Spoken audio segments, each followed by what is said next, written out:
Snow fell heavy over Chicago's west side that Thanksgiving night. The streets were empty, except for the blinking lights of establishments that stayed open for the lonely, the forgotten, those with no family to return to. Yeo Tai-sung stood at the window of his third-floor office, watching the city below. His geometric Korean tattoos, interlocking hexagons forming the symbol of his bloodline, climbed up his neck and disappeared beneath the collar of his perfectly pressed shirt. At 35, he'd built an empire in the shadows, but tonight, surrounded by untouched bottles of soju and framed photos of parents he hadn't seen in a decade, loneliness was an open wound. "Boss, you should go home," said Ro Daewon, his right-hand man, standing in the doorway. At 42, Daewon had known Tai-sung since they were teenagers running the streets of Seoul. "This is my home," Tae-sung replied in Korean, eyes never leaving the window. 3 blocks away, in the damp basement of an abandoned building, 3 girls huddled under a thin blanket. Camilla Brooks, 16 years old, kept her younger sisters close to her body, trying to share what little warmth they had. "Cam, I'm hungry," whispered Soleil, the youngest at 8, her big brown eyes full of unshed tears. "I know, baby. Tomorrow I'll figure something out, I promise." Camilla squeezed her little sister tighter, feeling the crushing weight of responsibility. 3 weeks since they'd run from the foster system. 3 weeks living on the streets, dodging social services, gangs, predators. "That Chinese restaurant was still open," said Indy, the middle child at 12, always observant. "The lady there looked nice." "No charity," Camilla snapped, harsher than she meant to. "We can't trust anyone." But fate had other plans. Around 11 p.m., when Tai-sung finally decided to walk the streets to clear his mind, he heard it. A muffled cry coming from the alley beside Mrs. Liang's restaurant. His instincts, sharpened by years of surviving dangerous worlds, made him pause. There, huddled between dumpsters, were 3 black girls. The oldest immediately stood up, placing herself in front of her sisters like a human shield. "Don't come closer," Camilla shouted, gripping a shard of glass with a trembling hand. Tae-sung stopped. He recognized that look, the same terror and determination he'd seen in his own reflection years ago when he'd arrived in America with no English, no money, no one. "You hungry?" he asked in accented English, keeping his distance. Slowly he pulled his wallet from his pocket and placed it on the ground. "Restaurant there, Mrs. Liang. Tell her Tai-sung sent you. She'll feed you." Before Camilla could respond, he was already walking away, hands in pockets, disappearing into the blizzard. Indy was the first to move, grabbing the wallet. Inside, she found $500 in cash and a business card with just a phone number. "Who was that guy?" Soleil asked, still shivering. Camilla stared in the direction where the man had vanished, her survivor's mind calculating risks and possibilities. But something in those eyes, a familiarity with pain, made her hesitate before throwing the money away. "I don't know," she murmured. "But let's eat first. Then we decide." What none of them knew was that this brief encounter in the alley had triggered a series of events that would intertwine their destinies in ways impossible to predict. Because Tai-sung, the man who'd built walls around his heart after years of betrayal and loss, had just found something he wasn't looking for, a purpose beyond survival.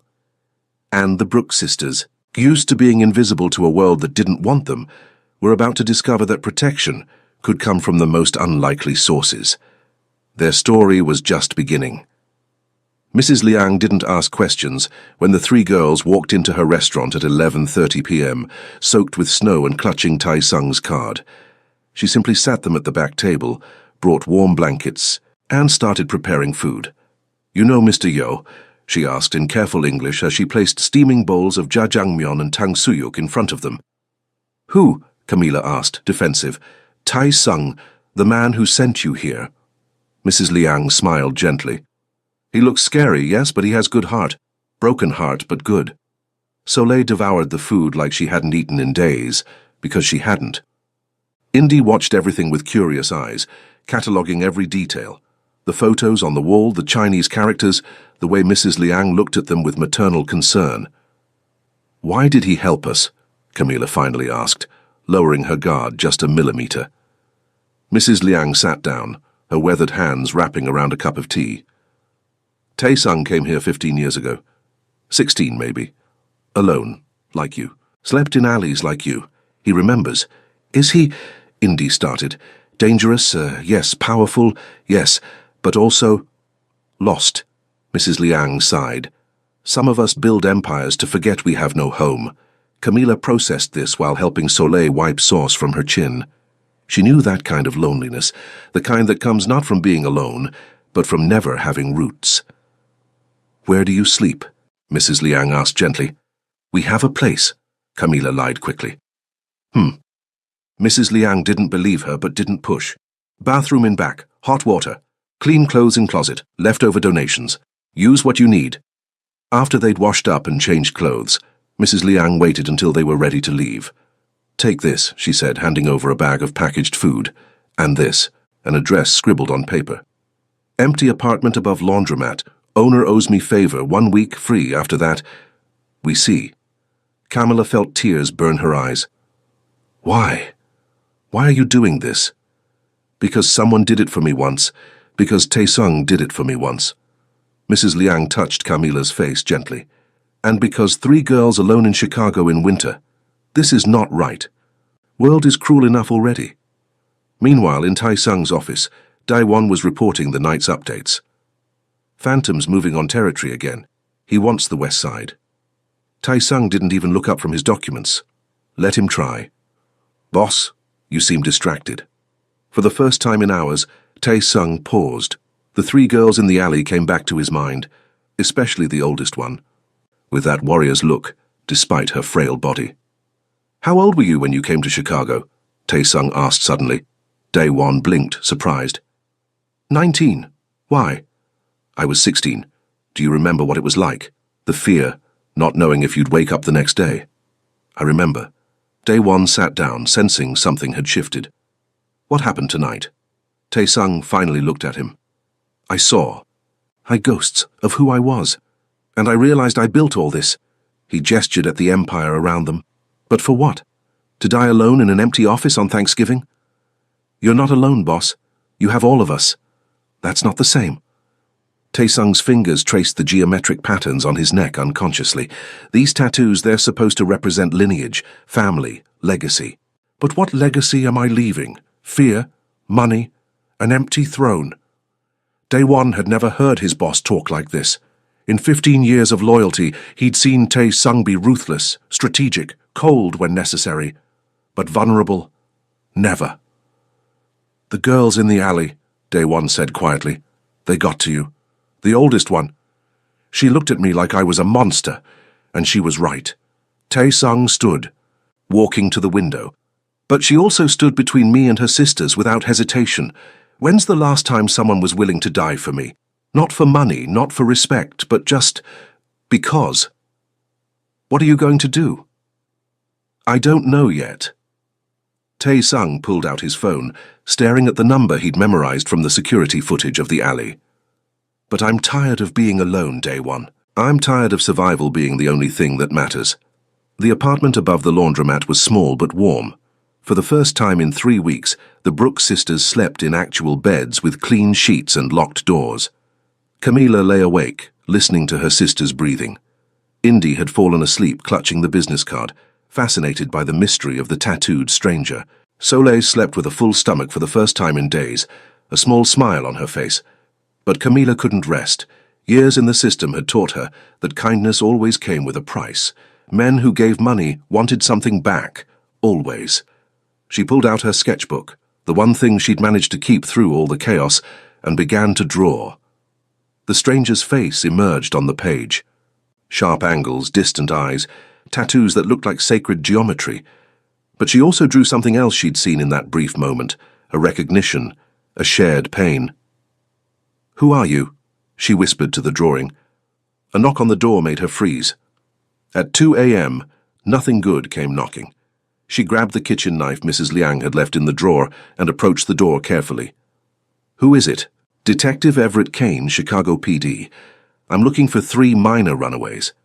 Camila's blood ran cold. She looked back at her sleeping sisters and made a decision in half a second. She opened the door just a crack, standing in the gap so he couldn't see inside. "Wrong apartment," she said. Detective Kane was a tall black man in his late 30s, with kind eyes that had seen too much. He didn't look like he believed her, but he also didn't look like he wanted to push. "Look, kid, I know you're in there. Mrs. Liang already called it in, not to report you, but to make sure you were safe." He held up his hands, showing he meant no harm. "I'm not here to drag you back to the system. I just need to know you're okay." "We're fine." "Fine isn't sleeping in alleys in November." Kane sighed. "I've read your file, Camila. I know why you ran. And between you and me, I don't blame you. That foster home was a nightmare waiting to happen." Camila's grip on the knife tightened. "So, what do you want?" "I want to help. Real help, not system help." He pulled out a card, different from Tae-sung's. This one had an actual name and badge number. "But I can't do that if you don't trust me enough to talk. I don't trust cops." "Smart kid." Kane smiled sadly. "But I'm one of the good ones, I promise. And I'm also concerned about something else." "What?" "The man who gave you money tonight. Yo Tae-sung." Kane's expression darkened.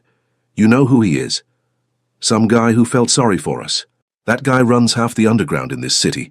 Korean organized crime, protection rackets, everything your tax dollars don't cover." Kane leaned closer. "I'm not saying he's going to hurt you. Hell, knowing his reputation, he probably won't. But men like that don't do favors for free." Camilla processed this, her mind racing. "What do you know about him?" Kane hesitated, then decided honesty was better. First-generation immigrant, came here alone as a teenager, built his organization from nothing. Ruthless when he needs to be, but he's got a code. Doesn't deal drugs, doesn't touch kids, doesn't tolerate abuse. It's why I haven't been able to touch him. Everyone he protects actually loves him." "Sounds like you respect him." "I respect what he could have been if the world had given him a fair shot." Kane straightened up. "Look, I'll make you a deal. You keep this apartment for the week, keep your sisters safe and in school. Yeah, I know Indy's a genius and Soleil needs structure. I'll work on finding you a better placement, something real. But if Tae-sung comes around again, you call me. Not because he's dangerous, but because I need to know what he wants. And if I don't, then I'll have to do my job and report 3 minors living alone." Kane's voice was gentle but firm. "I don't want to do that, Camila, but I will, if I think you're in danger." After he left, Camila locked the door and leaned against it, heart pounding. 2 powerful men interested in them in one night, a detective and a crime boss. And somehow she'd have to navigate both to keep her sisters safe. She looked at her sketchbook again, at the drawing of Tae-sung. Mrs. Liang had said he had a good heart. Detective Kane had said he had a code. But Camilla had learned the hard way that men with power, good intentions or not, were still dangerous. The question was, which danger was worth the risk? The next morning, Indy woke up to find Camilla hadn't slept at all. Her older sister sat at the small kitchen table, surrounded by sketches and that business card, looking like she'd aged 5 years overnight. "Cam?" Indy approached carefully. At 12, she'd learned to read her sister's moods like weather patterns. "What happened?" "A cop came by last night. Knows we're here." "Are we running again?" Fear crept into Indy's voice. "I don't know yet." Camilla rubbed her eyes. "He says he wants to help, but you don't trust him." "I don't trust anyone." Camilla looked at the card again. "Except maybe. I don't know. This whole thing feels wrong." Indy picked up one of the sketches, the one of Tae-sung. Her sister had drawn him multiple times during the night, each version revealing something different. In one he looked like a monster, in another he looked haunted, in the most recent one he looked almost protective. "What if he's like us?" Indy asked quietly. "What do you mean?" "Someone who had to become scary to survive. Someone who built armor because the world kept hurting them." Indy traced the geometric tattoos in the drawing. "These patterns, they're traditional Korean, right? I read about them once. They're supposed to protect the wearer like spiritual shields." Camilla looked at her sister with amazement. Indy devoured books like other kids devoured candy, absorbing everything. "Where did you read that?" "Library before we ran. There was this book about Asian cultural tattoos." Indy's eyes lit up with that familiar hunger for knowledge. Different cultures use geometry differently. Korean patterns are about balance and protection. They're not meant to scare people. They're meant to guard the person wearing them. You think his tattoos mean he's trying to protect himself, or protect something he lost? Indy sat down next to Camila. Maybe he saw us and remembered when he needed protecting too. Before Camila could respond, Soleil emerged from the bedroom, rubbing sleep from her eyes. Is there breakfast? Yeah, baby. Mrs. Liang left us some stuff. Camila pushed her paranoia aside to focus on her sisters. Come on, let's eat. As they ate rice and banchan from Mrs. Liang's care package, Camila made a decision. Indy, you're going to do something for me today. What? Research. Find out everything you can about Yo Tae-sung. Not the scary crime stuff, the human stuff. Where he came from, why he came here, what drives him. Camila pulled out the $20 Mrs. Liang had also left. Library's 2 blocks away. You're good at being invisible. And you? I'm going to talk to Mrs. Liang. Get answers. Camila looked at Soleil. And you're staying here, locked in, don't open the door for anyone. Not even the nice man from last night? Camila and Indy both froze. What nice man? Camila asked carefully. The one who left the bag. Soleil pointed to a paper bag sitting by the door that definitely hadn't been there when the detective left. Camila approached it like it might explode. Inside, 3 winter coats exactly the right sizes, a box of hot breakfast sandwiches still warm, an envelope with a single sentence in precise handwriting. Nobody should be cold on Thanksgiving weekend. Tea. No demands, no strings, just kindness. Indy picked up one of the coats, a purple puffer that fit her perfectly. He came back while we were sleeping? And he knew our sizes. Camila's mind raced. How did he know our sizes? Maybe he's really good at observing people? Indy suggested. Like you are with art, he's probably good with details. Camila wanted to be suspicious, to reject the gifts, to protect her sisters from whatever trap this might be. But she also saw Soleil's face light up when she tried on the pink coat, saw how it actually fit, how warm it looked. We keep them, Camila decided, but I'm definitely talking to Mrs. Liang now. Mrs. Liang was preparing lunch when Camila arrived at the restaurant. The old woman looked up and smiled like she'd been expecting her. Sit, Mrs. Liang commanded gently, already preparing tea. You have questions. Why is he doing this? Camila got straight to the point. What does he want from us? Nothing. Nobody helps for nothing. Mrs. Liang poured tea with practiced precision. You're right, usually. But Tae-sung is. She paused, searching for words. He's different. Broken in specific way. I don't understand. When Tae-sung came here, he was barely older than you. 16, maybe 17. His father had been killed in Seoul. Gang violence. His mother used all their money to send him to America, told him to survive, to be safe. Mrs. Liang's eyes grew distant. But America was not safe. He slept in alleys, starved, fought, did things he's not proud of, built empire not because he wanted power, but because he never wanted to be helpless again. Camila sipped her tea, recognizing the story because it mirrored her own in too many ways. But empire is lonely, Mrs. Liang continued. All that power, all that respect, and still he eats Thanksgiving alone. Still he has no one to protect him. She looked at Camila directly. Then he sees 3 girls in alley. And he remembers. He remembers being 16 and alone and terrified. So we're what, his charity case, his redemption arc? You're his reminder that he's still human. Mrs. Liang's voice was firm. He's not looking for thanks. He's not looking for loyalty. He's looking for purpose beyond survival. You 3 gave him that just by existing. That's a lot of pressure to put on 3 kids. Is it? Mrs. Liang raised an eyebrow. You protect your sisters with everything you have, yes, would die for them, in a heartbeat. Then you understand him better than you think. He just has bigger resources to protect with. Camila sat with that for a moment. She'd spent so long seeing threats everywhere that she'd forgotten some people just helped. Not for gain, but because they remembered what it was like to need help. What about the detective? Camila asked. Kane.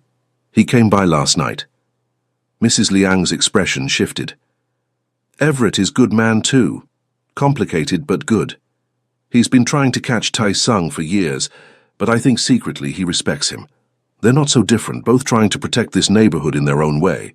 So I'm caught between a crime boss and a detective. You're caught between two men who see three girls in danger and want to help. Mrs. Liang smiled. The question is not who to trust. Question is, what do you need? Camila thought about her sisters. Soleil needed stability, routine, school. Indy needed books, education, a chance to use that brilliant mind. And she needed to not carry everything alone anymore. I need safety, Camila admitted quietly. Real safety.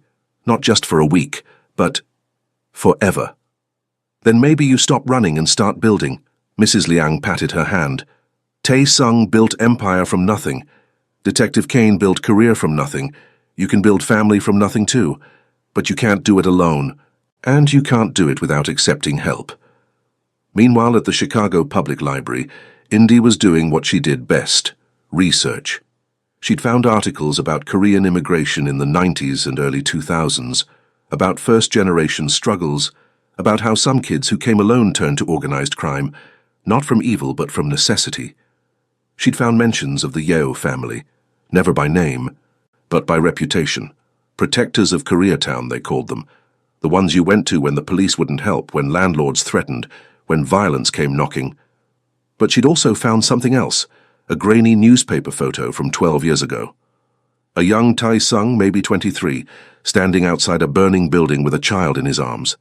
The headline read, "Local man saves family from arson attack." Indy photocopied the article and kept digging. More stories emerged. A restaurant owner whose business was saved from aggressive developers. A woman whose abusive ex-husband disappeared after one visit from Tae-sung. An elderly couple whose medical bills mysteriously got paid after they were evicted. He wasn't a hero in the traditional sense, but he was a guardian in the shadows, protecting those the system ignored. She was so absorbed in her research that she didn't notice someone sit down next to her until he spoke. That's a lot of articles about Korean organized crime for a 12-year-old. Indy looked up to find Tae-sung himself sitting beside her, dressed in a simple black sweater and jeans, looking far less intimidating than last night. His geometric tattoos peeked out from his collar, catching the library's fluorescent light. "You followed me," Indy stated calmly, not as afraid as she should be. "I protect what's mine." Then he paused. "That came out wrong. I meant I'm keeping an eye on you three, making sure you're safe. We're not yours to protect." "I know, but I'm doing it anyway." Tae-sung glanced at the photocopies. "Finding what you're looking for. Depends. Are you a good guy or a bad guy?" "Probably both." His honesty surprised her. "I've done things I'm not proud of, hurt people who deserved it, built power on fear. But I've also protected people who had nowhere else to turn. So you tell me." Indy studied him with those sharp 12-year-old eyes. "You saved that family from the fire. Arson attack by a rival gang. The father worked in my territory, refused to pay protection to the other side. They tried to make an example." Tae-sung's jaw tightened. "I made an example of them instead. By making them disappear? By making them leave Chicago and never come back." He met her gaze steadily. "I'm not a killer, Indy. Not if I don't have to be, but I am very good at making problems go away." "How do you know my name?" "Mrs. Liang told me. I asked her about the three girls I helped last night." Tae-sung leaned back. "She told me your sister draws, you read everything, and the little one loves pink. She also told me you ran from a foster home where the father was. Inappropriate." Indy's blood ran cold. She had no right. She had every right. Because that man, the one who made you run... Tae-sung's voice dropped to something dangerous. "He's going to have a very bad week, not violent, just financially devastating, and he'll know exactly why. You can't just... I already did. Last night after I left you the coats." Tae-sung stood up. "Nobody touches kids in my city. Nobody. That's my one absolute rule." Indy watched him prepare to leave, her mind struggling to categorize him. "Why are you really doing this?" Tae-sung paused, his hand on the back of the chair. "You know what these tattoos mean?" He touched his neck, where the geometric patterns were visible. "Protection, balance, family. My grandmother gave me these patterns before I left Seoul. Said they'd keep me safe, remind me where I came from." His fingers traced the hexagons gently. "But I forgot. I spent so long surviving that I forgot what I was supposed to be surviving for. Then I saw you three in that alley and I remembered." "Remembered what?" "That protection is supposed to run both ways. That power means nothing if you don't use it to guard the helpless. He looked at her directly. You three don't need me. Your sister Camila is fierce enough to move mountains. But you shouldn't have to fight alone. Nobody should.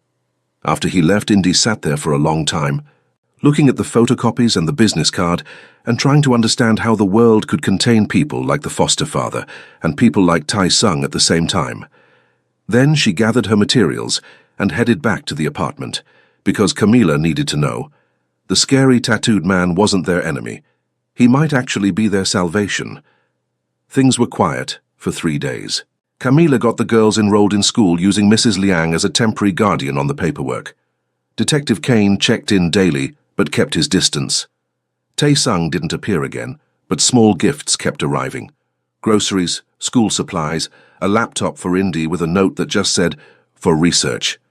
Camila wanted to refuse it all, but Soleil's laughter as she unpacked new clothes, Indy's joy at having a computer for her studies, she couldn't take that away from them. But peace never lasted. On the 4th day, Beck Phantom Hyun-woo made his move. Phantom was everything Tai Sung could have become if he'd chosen cruelty over code. Young, ruthless, and hungry for power, he'd been pushing into Tai Sung's territory for months, and he'd noticed the boss's unusual interest in 3 black girls staying above Mrs. Liang's friend's laundromat. Camila was walking Soleil home from school when the black SUV pulled up. 3 men got out, and she immediately knew something was wrong. She grabbed Soleil's hand and started walking faster, but they cut off her path. "Camila Brooks." The lead man smiled, but it didn't reach his eyes. "Our boss would like to talk to you." "Not interested." Camila pulled Soleil behind her, looking for escape routes. "Wasn't really a request, sweetheart." What happened next occurred in seconds. The man reached for Camila. She kicked his knee hard, and he went down cursing. But there were 2 others, and they were bigger, stronger. She fought like a wildcat, screaming for Soleil to run, but one of them had her arms pinned behind her back. Then Soleil did something incredibly brave and incredibly stupid. She bit the man holding Camila, sinking her teeth into his hand until she drew blood. "You little—" He raised his hand to strike an 8-year-old. The hand never connected. Tai Sung appeared like a ghost, catching the man's wrist mid-swing with a grip that made bones creak. The geometric tattoos on his neck seemed to pulse with barely contained rage. "You were about to hit a child," Tai Sung said quietly, each word measured and lethal. "In my territory. Explain to me why I shouldn't break every bone in your hand." "Phantom's orders." "Phantom doesn't give orders here." Tai Sung twisted the wrist slightly, and the man went to his knees. "Call him. Tell him to meet me at the warehouse in 1 hour, and tell him if he ever sends anyone near these girls again, there won't be enough of him left to identify." The men scrambled back to their SUV and fled. Tai Sung immediately turned to Camila and Soleil, his expression shifting from fury to concern. "Are you hurt?" His hands hovered over them, checking for injuries but not touching without permission. "We're fine," Camila managed, though she was shaking. "Soleil, baby, are you okay?" Soleil nodded, but she was crying now, the adrenaline wearing off. Tai Sung knelt down to her level. "You were very brave," he said softly, "but please don't bite people anymore. You might catch something." Despite everything, Soleil laughed through her tears. Tai Sung pulled out a handkerchief, perfectly white, perfectly pressed, and gently wiped her face. "Where's Indy?" he asked Camila. "Library. She stays late on Tuesdays." "Daewon," Tai Sung spoke into his phone without looking away from the girls. "Pick up Indy from the public library. Bring her to my place. Safe route, no tail." He hung up. "You're all staying with me tonight. Non-negotiable." "We can't—" "They know where you live, Camila. They know your schedule. They'll come back." Tai Sung stood, his jaw tight. "I have to handle Phantom, but I'm not leaving you 3 unprotected. My apartment has security, guards, everything you need. You'll be safe there while I end this." "By end this, you mean—" I'm going to have a very clear conversation about boundaries and consequences." Tai Sung's eyes were hard. "Nobody threatens children in my city. Nobody." Tai Sung's apartment was nothing like Camila expected. She'd pictured something dark, maybe garish, definitely masculine and cold. Instead, it was minimalist and clean. With Korean art on the walls and shelves full of books, many in English, teaching himself the language through literature. Day one arrived with Indy, who immediately ran to her sisters. "What happened? Are you okay?" "We're fine. Scary Mafia man saved us." Soleil was sitting on a leather couch that probably cost more than their entire foster care stipend, eating cookies that Taesung's housekeeper had provided. "Phantom made a move," Daewon explained quietly to Taesung. "He's been waiting for an opening." "Then I'll give him one. Me, alone, the warehouse." Taesung was already changing into different clothes, still black but looser, easier to move in. "You stay here with them. Boss." "That's an order, Daewon." Taesung strapped on a knife, just one concealed at his back. "If I'm not back in 2 hours, call Kane. He's not a friend, but he's honest. He'll make sure the girls are protected." "Wait." Camila stood up. "You're going alone to fight a gang boss?" "I'm going alone to end a problem." Taesung checked his watch. "Phantom wants my territory. He thinks I've gone soft because I'm helping you three. I need to remind him why everyone calls me the Silent Guardian." "That's a terrible superhero name," Indy muttered, earning a surprised laugh from Taesung. "You're right, but it's accurate." He moved toward the door, then paused.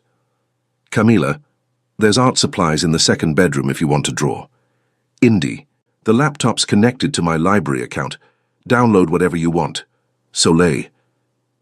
He thought for a moment, then went to a closet and pulled out a stuffed tiger, still in packaging. "I was saving this for... well, I don't know, but it's yours now." "You bought a stuffed animal and just kept it?" Camila asked, something softening in her chest. "I buy a lot of things I don't need, hoping someday I'd have someone to give them to." Taesung smiled sadly. "Stay safe, I'll be back soon." After he left, the three sisters sat in stunned silence in an apartment worth more than they'd seen in their entire lives, protected by a man they'd met 4 days ago, waiting for him to maybe die protecting them. "This is insane," Camila finally said. "This is family," Indy corrected quietly. "Weird, chosen, possibly illegal family, but family." Daewon, sitting by the window with a gun casually visible in his shoulder holster, smiled. "You three have no idea what you've done to him. I've known Boss for 15 years, never seen him care about anything except survival. Then you show up, and suddenly he's buying stuffed animals and threatening gang bosses over an 8-year-old. Is he going to be okay?" Soleil asked, clutching her new tiger. "Boss? He's survived worse, much worse." But even Daewon looked worried. Phantom's young and ambitious, dangerous combination. The 2 hours that followed were the longest of Camila's life. She tried to draw but couldn't focus. Indy read the same page 15 times. Soleil fell asleep with the tiger, exhausted from fear and adrenaline. Then Taesung's phone, the one he'd left on the counter, buzzed with a text from an unknown number. "Your boss is bleeding out in the warehouse. Come alone if you want him to see morning." Daewon saw it the same time Camila did. His face went white. "It's a trap." "Then call Kane," Camila urged, "and admit Boss lost a fight. That shows weakness to every territory boss in the city." Daewon was already grabbing his coat. "I have to go." "You can't leave us here alone. I can't let him die." They were still arguing when the apartment door opened. Taesung walked in, blood on his shirt, a cut above his eye, but very much alive. Behind him, being dragged by 2 of Taesung's men, was Phantom, beaten, humiliated, but also alive. "Sorry I'm late," Taesung said calmly, as if he wasn't bleeding. "Had to have a longer conversation than expected." "Boss, the text," Daewon started, "was from Phantom's phone, sent by one of his idiots who thought I was down." Taesung dropped into a chair with a wince. "I wasn't." Camila was already moving, grabbing first aid supplies she'd spotted earlier in the bathroom. "Sit still," she ordered, her hands surprisingly steady as she cleaned the cut above his eye. "You've done this before," Taesung observed. "Foster care teaches you a lot of skills." Camila worked efficiently, years of patching up her sisters after bullies or accidents making her movements confident. "This needs stitches." "I'll survive. You'll get an infection." She met his eyes. "Why did you do that? Risk your life for us?" "Because nobody else would." Taesung winced as she applied antiseptic. "And because you three reminded me what I was supposed to be protecting all along. Not territory. Not money. People. Family. We're not your family. Not yet. But you could be." He looked at all three girls, Indy watching with analytical eyes, Soleil sleeping with her tiger, Camila's hands gentle despite her tough exterior. If you wanted. If you'd trust me. Trust is earned, Camila said, applying a butterfly bandage since he refused proper stitches. Then let me earn it. Tae-sung caught her hand gently. I know you've been hurt. I know the system failed you, but I'm not the system. I'm just a man who was alone for too long and found three girls who deserve better than alleys and fear. What are you offering? Protection, real protection. School for all three of you. A home that's actually safe. And when you turn 18, Camila, if you still want to leave, I'll help you, but until then let me do what I couldn't do for myself, give you a chance. Camila looked at her sisters. Indy nodded slightly. Soleil, even in sleep, clutched that tiger like it was precious. One condition, Camila said finally. Name it. You teach me to fight, really fight, so next time I can protect them too. Tae-sung smiled, a real smile that transformed his face. Deal.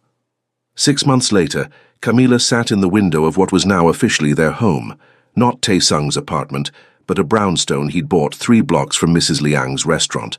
Close enough for community, far enough for independence. She was sketching Soleil, who was doing homework at the kitchen table, her hair in neat braids that Tae-sung had surprisingly learned to do from YouTube videos. Indy was on the couch with her laptop, already taking online college courses, despite being only 12, because Tae-sung believed in feeding curious minds. The brownstone was theirs legally now. Tae-sung had worked with Detective Kane, an alliance that surprised everyone, to navigate the foster system. Kane had found loopholes, Tae-sung had paid lawyers, and Mrs. Liang had provided character witnesses. The result? Legal guardianship, with Tae-sung as their official guardian, until Camila turned 18. It wasn't perfect. Social workers still checked in monthly. The community gossiped about the crime boss raising 3 black girls. Phantom's faction still caused problems, though they'd learned to stay away from the Guardian's daughters, as the streets now called them. But it was real. It was safe. It was home. Tae-sung came through the door at 6 p.m. sharp, as he did every day now. His business had shifted. Less shadowy deals, more legitimate protection services, community investment. He was slowly transitioning from crime boss to community guardian, and while it meant less power, it meant sleeping better at night. How was school?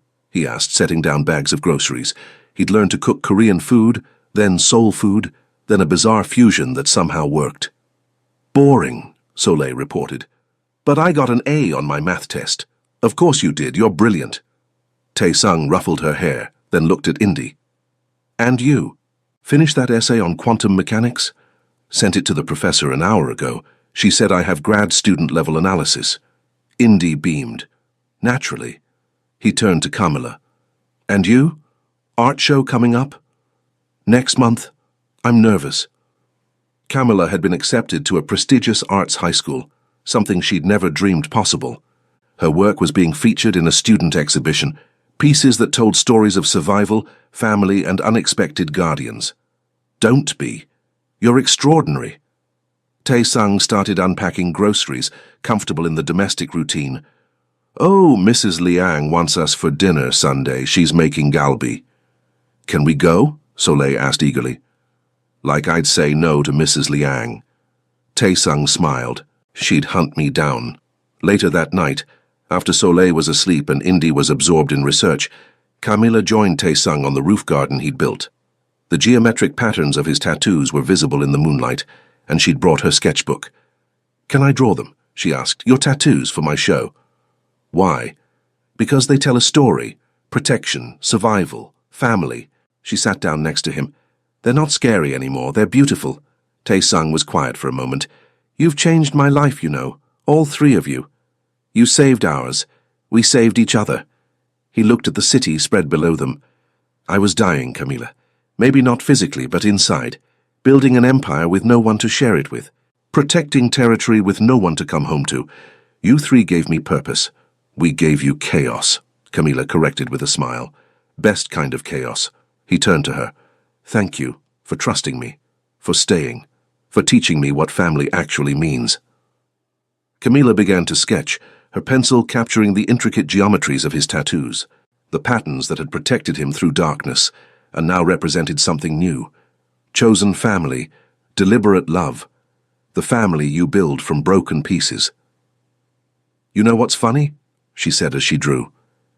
"That first night I thought you were a monster, but you were just lonely like us." "We were all lost," Tae-sung agreed, "but we found each other." Below, in the brownstone, Indy looked up from her laptop and smiled at Soleil's peaceful, sleeping face. Detective Kane drove by on patrol and saw the lights on, nodding with satisfaction. This was one case with a happy ending. Mrs. Liang, 3 blocks away, said a prayer of thanks for broken people finding wholeness together. And in the studio apartment across the street, a young photographer captured a moment. 3 black girls and their Korean guardian, silhouetted against the Chicago skyline, geometric tattoos, and found family creating new patterns of protection, new definitions of home. The Korean Mafia boss was alone no more. 3 black girls had changed his destiny, and he had changed theirs. Together they had built something the world said was impossible, a family forged not in blood, but in choice, protection, and unconditional love. The geometries of their lives had aligned perfectly, creating a pattern more beautiful than any sacred tattoo, the pattern of belonging.